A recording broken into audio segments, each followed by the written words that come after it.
이제 우리에게 허락하신 하나님 말씀을 읽겠습니다. 사사기 2장 10절부터 16절까지의 말씀입니다.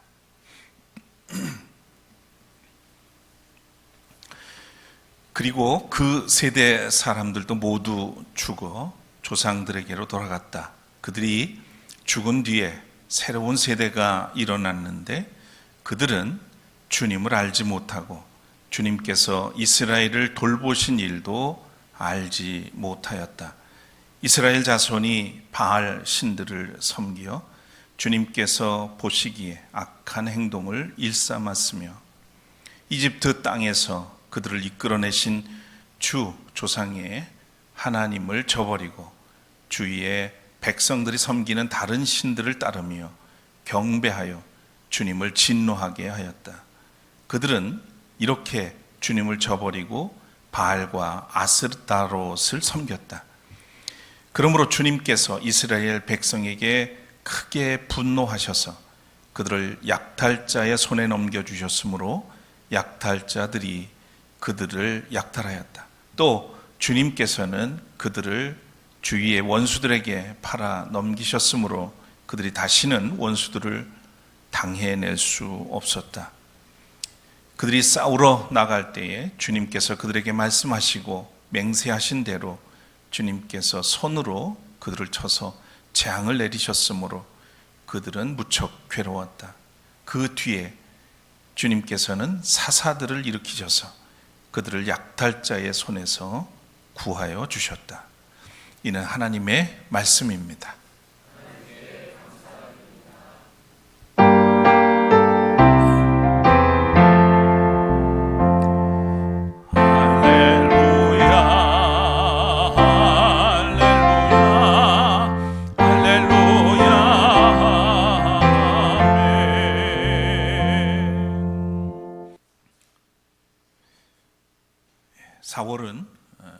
우리에게는 아픔이 서려 있는 달이고 토머스 엘리엇에게는 가장 잔인한 달이었겠지만 이혜인 수녀님은 4월의 시에서 우리는 꽃무더기 세상을 산다라고 했습니다. 4월만큼 꽃이 많이 피는 때도 없죠. 요즘은 들에는 유채꽃으로 산에는 철쭉이 뒤덮인 광경들을 봅니다. 어느덧 그런 4월도 기울고 있습니다. 다시는 돌아오지 않을 2024년 4월 마지막 주일입니다. 여류 시인 목필균 선생이 쓴 4월이 떠나고 나면이라고 하는 시가 있습니다. 꽃들아, 4월의 아름다운 꽃들아, 지거라. 한 입 남김없이 다 지거라. 가슴에 만발했던 시름들 너와 함께 다 떠나버리게. 지다 보면 다시 피어날 날이 가까이 오고 피다 보면 질 날이 더 가까워지는 것. 새순보다 무성해질 푸르름. 내가 간다 한들 서름뿐이겠느냐. 4월이 그렇게 떠나고 나면 눈부신 5월이 아카시아 향기로 다가오고 바람에 쓰러진 내 모습 이른 아침 맑은 이슬로 피어날 것을. 시간은 덧없이 흘러가고 자연은 때를 따라 새 단장을 합니다. 머물다가 떠나면 우리에게 아쉬움은 남지만 또 다른 누군가를 위해 자리가 마련되는 것이기도 하죠. 시인의 표현대로 4월이 그렇게 떠나고 나면 눈부신 5월이 아카시아 향기로 다가올 것입니다. 그래서 우리는 오늘도 주님 앞에서 옷깃을 여미고 마음을 조아립니다. 이 시간 여러분에게 우리 주님의 자비와 평강이 함께 하시기를 빕니다. 먼저 마음을 모아서 찬양 올리겠습니다.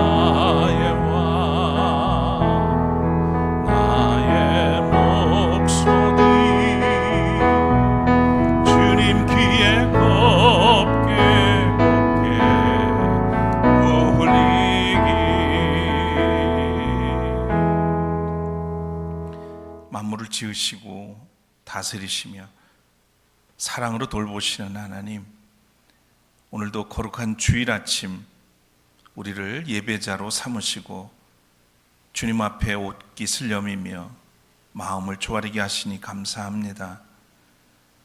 이 시간 우리의 마음 문을 열게 하시고 오직 주의 말씀, 주의 뜻에 집중하고 또한 말씀에 경청할 수 있도록 성령을 통해서 이끌어 주시며 깨닫게 하셔서 이 시대에 거룩한 하나님의 백성으로서 선하고 아름답게 살아갈 수 있도록 인도해 주시기를 원합니다.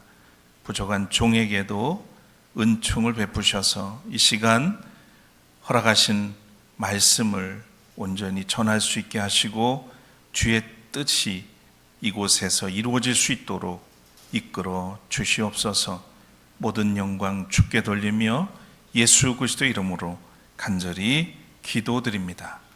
아멘.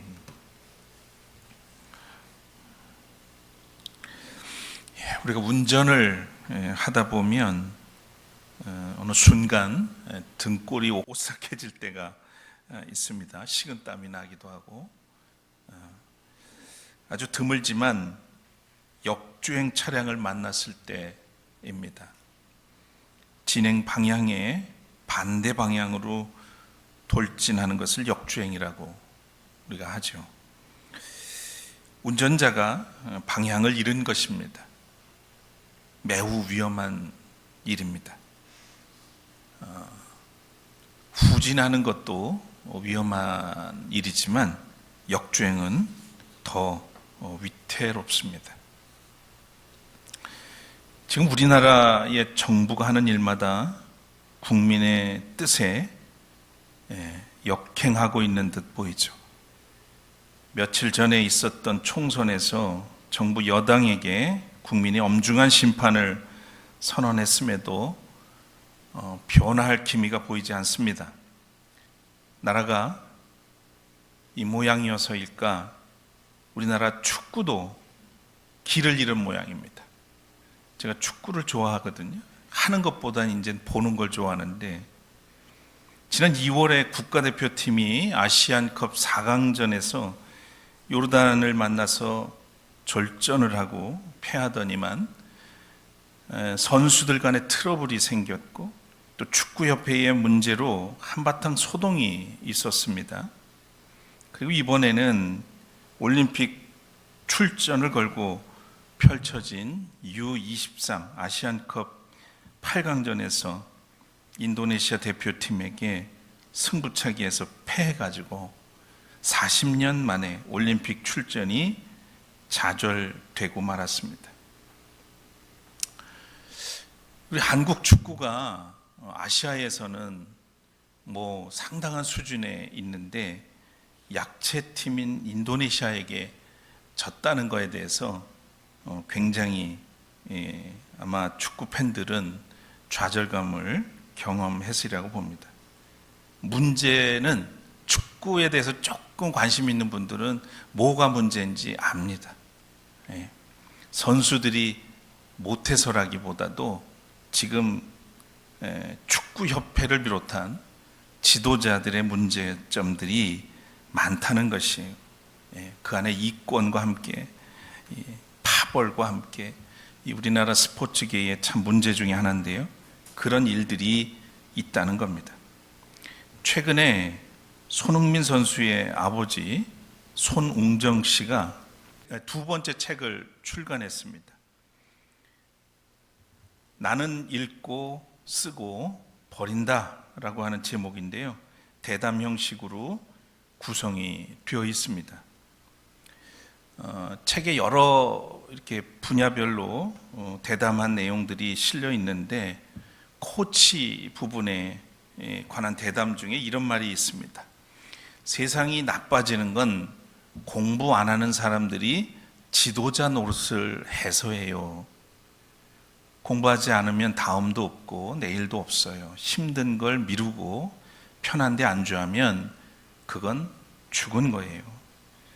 축구 감독답게 아주 단호한 표현들이 들어 있습니다만 제 눈에 들어온 거는 세상이 나빠지는 거는 공부 안 하는 사람들이 지도자 노릇을 하기 때문이다. 이 말이 굉장히 공감이 됐습니다. 공부하지 않는 지도자가 세상을 망친다는 뜻이죠. 공부하지 않으려면 지도자도 그만두라는 그런 뜻이 담겨 있습니다. 나라도, 교회도, 축구도, 그리고 어떤 단체이든지 지도자가 참 중요합니다. 술 취한 사람에게 운전대를 맡기면 안 됩니다. 준비가 되지 않았고 공부도 하지 않는 사람이 지도자 노릇을 하기 때문에 분별력이 없어서 방향을 잃고 역주행도 서슴지 않는 것이죠. 자, 여러분 어떤가요?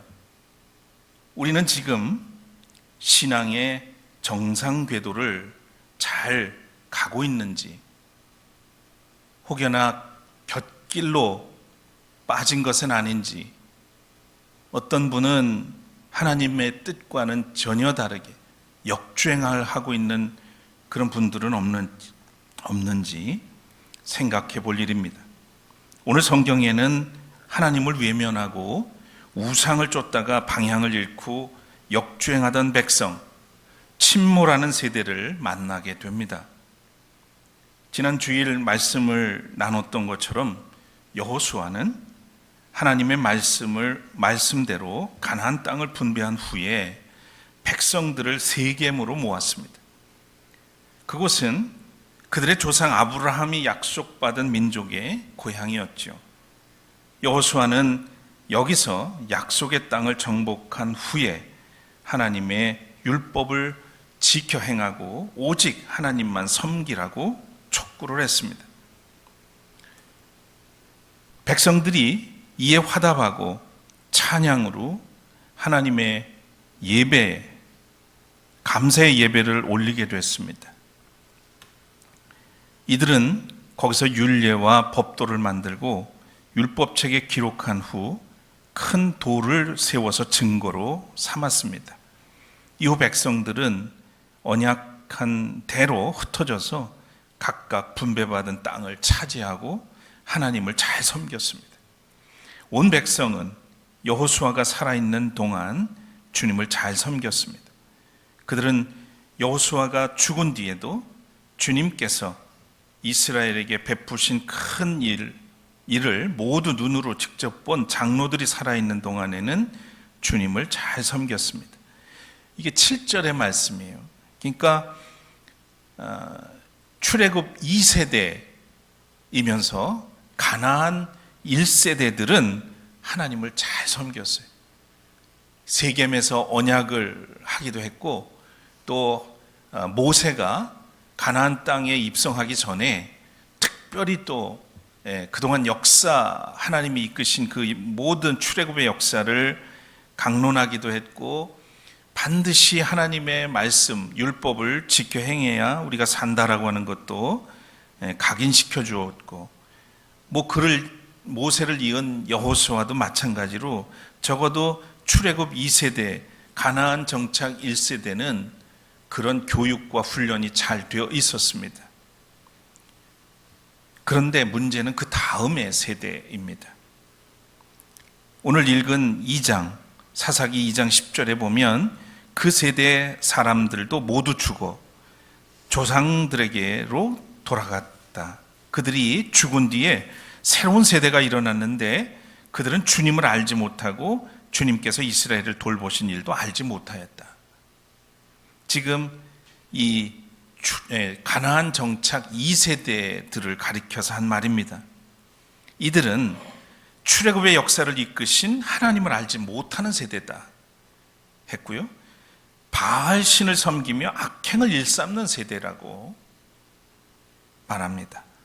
그리고 이들은 가나안 전쟁을 겪어본 일이 없는 세대, 3장 1절에 보면 이들을 가리켜서 가나안 정복하는 전쟁을 겪어보지 않은 세대라고 얘기를 하고 있어요. 그리고 이 하나님의 말씀이 아닌 자기들의 소견대로 사는 세대였다라고 하는 것이 사사기 전체에서 이 가나안 정착 2세대를 가리킨 표현들입니다. 여러분, 사람이 하나님이 어떤 분인지 모르면 어떻게 될까요? 하나님이 어떤 분인지 모르면 어떤 일이 벌어집니까? 하나님을 알지 못하는 사람들, 하나님을 모르면 우리는 무모하게 삽니다. 또 교만해집니다. 무엇보다 헛것, 아무것도 아닌, 인격도 없는 그런 우상을 만들기도 하고 그것을 따르기도 하죠.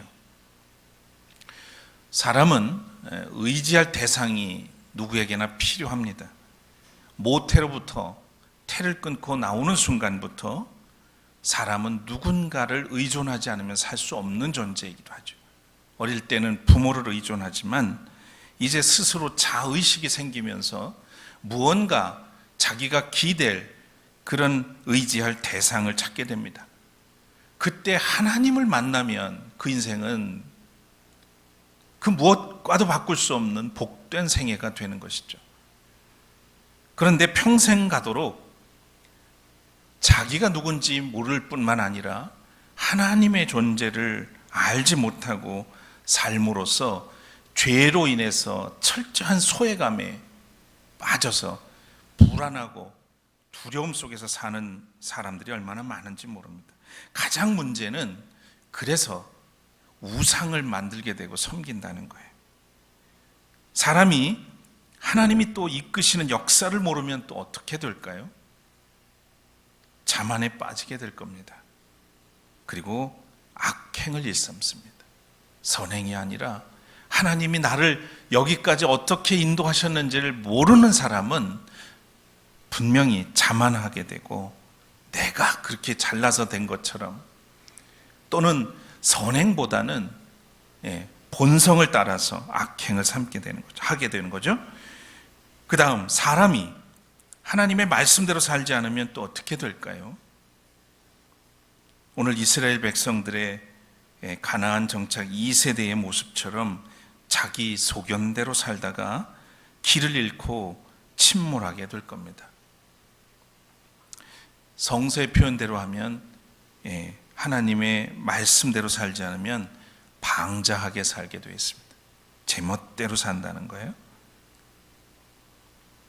또 사람이 치열한 영적 전쟁을 겪어보지 못하면 어떻게 될까요? 쉽게 유혹에 빠지고 쉽게 넘어집니다. 눈앞에 보이는 시련과 고난을 절대 이겨낼 수가 없습니다. 하나님을 알지 못하는 가나안 2세대 때문에 잘 나가던 하나님의 구원의 계획은 큰 위기를 맞게 됩니다. 이런 상황에서 하나님은 어떻게 일하셨을까? 오늘은 사사기를 중심으로 이 구원의 순례를 하려고 합니다. 사사기라는 제목은 하나님께서 사사들을 일으키셨다. 조금 전에 읽었던 사사기 2장 16절에 나오는 말씀에서 연유가 되었습니다. 하나님께서 필요에 따라 세우신 사사들은 침략자의 손에서 이스라엘 백성을 구해내는 구원자, 즉 재판관의 역할과 군사적 리더로서의 역할을 했습니다. 자, 그리고 사사기의 저자는 누굴까? 잘 알 수가 없습니다. 이스라엘이 정착한 지 300년이 흘렀다는 사사 입다의 말에 따르면 어느 한 사람이 보고 경험한 것을 기록한 것은 아닐 것으로 추정이 됩니다. 유대 전승을 따르면 사무엘을 저자로 간주합니다만은 이 사사기의 내용 중에 보면 그 땅 사람들이 포로로 잡혀갈 때까지라고 하는 부분이 나오는데, 이 표현대로라면 바벨론 포로기를 염두에 둔 것이라고 할 수 있는데, 그렇게 보면 사무엘이 썼다는 것은 이 내용상으로 볼 때 가능성이 아주 희박한 것이죠. 그래서 사사기는 누가 저자인지 알 수가 없다라고 하는 결론에 이르게 됩니다. 사사기는 여호수아 죽음 이후의 시대를 기록하고 있다는 것은 사사기를 읽으신 분들은 쉽게 알 수 있죠. 여호수아 이후로는 강력한 권위를 가진 1인 지도자가 없었습니다. 영적 상태로 보면 여호수아 시대와 대조되는 그런 시대가 오게 된 것입니다. 여호수아 시대의 사람들이 다 죽은 후에 여호와를 알지 못하는 세대가 출현했습니다. 이것을 미뤄볼 때 전 세대, 그러니까 그 앞선 가나안 1세대들이 자녀들에 대한 신앙교육에 있어서는 본인들은 하나님을 잘 섬겼을지 모르지만 자녀들의 다음 세대의 교육은 실패했다고 볼 수 있겠죠. 여호수아 시대가 믿음과 순종으로 승리했다면 사사 시대에는 사람마다 자기 소견대로 옳은 대로 하는 시대로 바뀌면서 하나님을 신뢰하지 않았습니다. 여호수아 시대에 정착한 이후 나머지 가나안 족속들을 진멸하는 그런 임무를 다하지 못한 다음 세대의 실수는 신앙적으로 타협하고 타락한 그런 배교의 시대를 열게 되었던 것입니다. 야훼 하나님 중심의 나라가 아닌 가나안처럼 돼버린, 가나안 원주민처럼 돼버린 혼합 종교의 나라가 되어버리고 만 것이죠. 여기서 우리가 한 가지 기억할 것은 믿음의 세계는 중간이 없습니다. 온전히 하나님의 사람으로 하나님을 믿고 섬기는 사람이 아니라면 나머지는 모두가 우상을 숭배하는 자들이라고 말할 수 있는 거죠. 가나안 사람들을 진멸하는 대신에 그들과 함께 거주하는 최악의 시나리오가 사람들, 원주민들을 통해서 이 최악의 시나리오가 전개되고 있었습니다. 하나님의 뜻과는 정반대로 향하는 거죠. 어떻게 이런 일이 가능할까? 그렇게 하나님만 바라보고 하나님의 뜻을 따라 살겠노라고 다짐했던 이스라엘 백성들인데, 그럼에도 불구하고 그 다음 세대들은 전혀 하나님을 의식하지 않고 오히려 우상을 섬기게 된 일, 하나님의 뜻과 정반대로 살게 된 일, 이 일이 어떻게 가능해지는 것일까? 하나님을 모르고 역사를 공부하지 않으면 언제 어디서나 그리고 누구에게나 저는 일어날 수 있는 일이라고 생각합니다. 여전히 오늘 우리에게도 마찬가지입니다. 우리나라가 코로나 팬데믹을 거치면서 눈 떠보니 선진국이라고 얼마나 좋아했는지 모릅니다. 그렇게 온 세계가 한국, 대한민국을 주목했었습니다. 그런데 정권이 바뀌고 2년 사이에 상황은 전혀 달라졌습니다. 정반대로 되었습니다. 요즘 눈 떠보니 후진국이라고 탄식하고 있죠. 배신과 배교는 하나님을 부정하고 역사를 잊은 세대에게 나타나는 필연적인 현상입니다. 사사기에는 반복되는 뚜렷한 구조가 있습니다.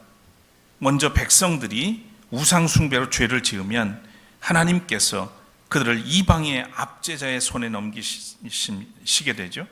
그리고 백성들이 여호와께 살려달라고 부르짖으면 여호와께서는 그들을 적의 손에서 구원할 사사들을 일으키십니다. 사사들이 치리하는 동안에는 평화와 안식이 유지되죠. 그러나 사사들이 죽으면 백성들은 다시 악순환의 고리를 반복합니다. 심지어 이전보다 더 악한 모습으로 하얀 곡선을 그리면서 가나안에 정착한 이스라엘 호는 점점 침몰하게 됩니다. 한두 번이 아니고 번번이 어려움을 당할 때마다 부르짖는 백성들에게 사사를 세우신 것은 순수하게 그것은 하나님의 자비하심이요 반복해서 베푸시는 은혜가 아닐 수 없습니다. 죄, 그리고 이방인들의 압제, 백성들의 부르짖음, 사사들을 통한 구원, 그리고 평화의 주기를 반복하면서 12명의 사사들이 소개가 됩니다. 12지파를 의식해서 12사사를 소개함으로써 이스라엘 백성들의 총체적인 죄를 강조하는 점도 우리는 사사기에서 보게 되죠. 그 중에서 온니엘, 에훗, 바락과 드보라, 기드온, 입다, 삼손, 이 6명의 대사사의 스토리가 앞에 말씀드렸던 그런 패턴을 쫓아 소개가 되죠. 각각의 독특한 이야기들이 덧붙여지지만 이 기본 틀은 변하지 않습니다. 나머지 6명, 삼갈, 돌라, 야일, 입산, 엘론, 압돈, 이런 사람들의 스토리는 소개가 되지 않기 때문에 이들을 가리켜서 소사사라고 불리기도 합니다. 사사들도 이스라엘 백성들을 이끌 만한 완성된 지도자는 되지 못했습니다. 대사사들은 뒤로 갈수록 처음에는 그렇게 귀하게 쓰임받지만 뒤로 갈수록 점점 그들의 불완전함, 지도자의 모습을 드러냅니다. 기드온의 아들은 왕이 되려다가 문제를 일으켰고, 입다는 경솔한 맹세를 하게 되고, 삼손은 나실인의 운명을 따르기보다는 블레셋 여인들과의 끊임없는 연문을 뿌리죠. 또한 개인의 보복으로 블레셋을 무찌르는 것처럼 보이는 이 삼손은 영웅인지 또는 문제의 인물인지 혼돈될 그런 정도의 모습으로 이 대사사들의 마지막 모습들을 장식하게 됩니다. 자, 우리가 여기서 분명하게 기억해야 할 점들이 있습니다. 거룩한 백성, 또 제사장 나라인 이스라엘 백성들이 하나님을 외면하고 우상 숭배하며 악행을 일삼는 행위는 하나님의 편에서 가장 치욕스러운 일이라는 사실입니다. 우리가 때로 하나님 앞에 반항을 하기도 하고 불평하기도 하죠. 출애굽한 이스라엘 백성들의 모습에서도 그렇습니다. 반항을 하거나 불평을 하는 것은 하나님의 존재를 인정하고 그것을 전제로 하는 행위라고 할 수 있습니다. 그런 것에 비해서 바알 같은 우상을 섬기고 음란하며 또 악을 행하는 것은 하나님의 존재 자체를 부정하는 행위일 뿐만 아니라 하나님의 능력을 무시하는 일이죠. 하나님의 존재 자체를 부정하고 무시하는 일인 거예요. 우상을 섬긴다는 것은 그런 거란 말이죠. 하나님이 엄연히 존재하는데 믿어야 될, 따라야 할, 섬겨야 될 그 대상을 외면하고 다른 것을 섬기는 것은 하나님 존재 자체를 부정하는 일이라는 겁니다. 우리는 때로 하나님께 우리가 이해하지 못하고 알지 못하는 일에 대해서 어떻게 해요? 반항할 수 있어요. 왜 그러십니까? 하나님이 보시기에는 좀 그게 그렇게 썩 기분 좋지 않은 일일 수는 있지만 우상을 섬기는 것보다는 훨씬 나은 거란 말이죠. 왜? 하나님의 존재는 인정하고 하는 일이기 때문에 그렇습니다. 간혹 이 부분을 우리가 간과하기 때문에 내가 하나님께 반항하는 건지 아니면 하나님을 외면하고 다른 것을 섬기는 것인지 그 부분에서 혼돈을 빚기도 하기 때문에 드리는 말씀입니다. 자, 그럼에도 불구하고 하나님은 이방인의 손을 통해서 돌이킬 기회를 주시고 사사들을 일으켜서 다시 건져 주셨습니다.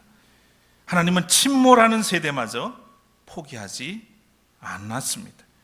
우리는 여기서 변함없이 우리를 건지시는 하나님, 우리를 위해서 일하시는 하나님을 만나게 됩니다. 이제 정리를 해보겠습니다.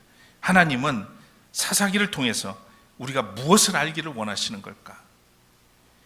한마디로 사사기는 리더십 부재 시대를 다루고 있습니다. 진정한 지도자가 누구인가?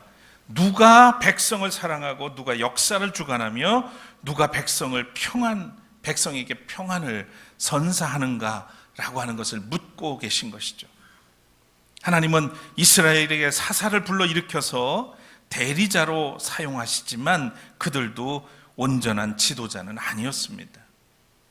하나님은 사사를 통해서 진정한 지도자, 백성을 이끌 왕이 바로 하나님이시라는 사실을 백성들이 알고 섬기기를 원하셨던 겁니다. 이 시대를 사는 우리도 다를 바가 없습니다.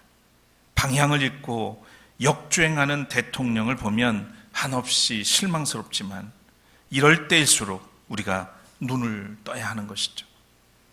무속과 주술에 빠져서 길을 잃은 권력자, 무도하고 무능하고 무책임한 나라의 지도자를 통해 누가 참된 지도자인가를 우리에게 하나님은 이 시대에 우리를 향해서 묻고 계신 것은 아닐까?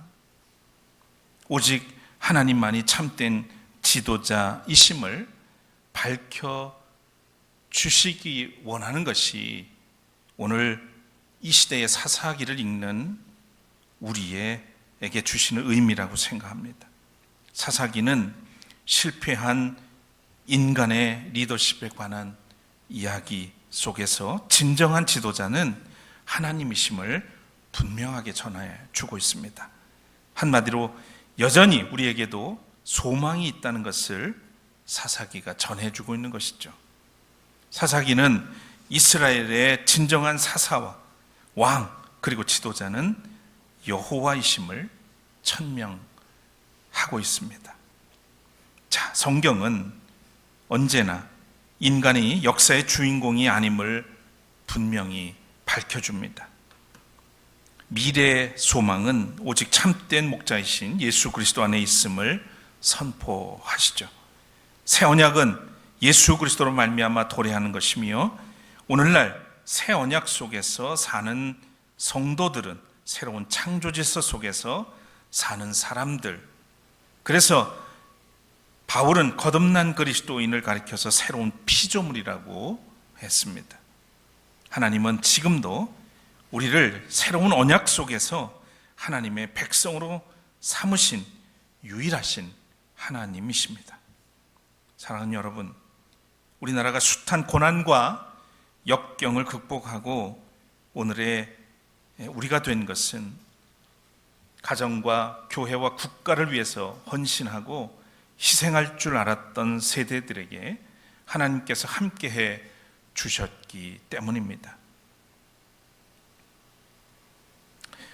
이것이 우리의 역사이기도 하고 그래서 우리는 기억해야 하는 것이죠.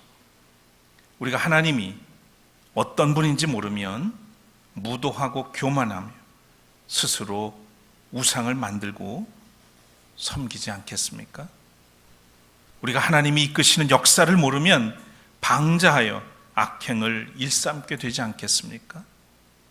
우리가 하나님의 말씀대로 살지 않으면 길을 잃고 망망한 세상에서 침몰하게 되지 않겠습니까?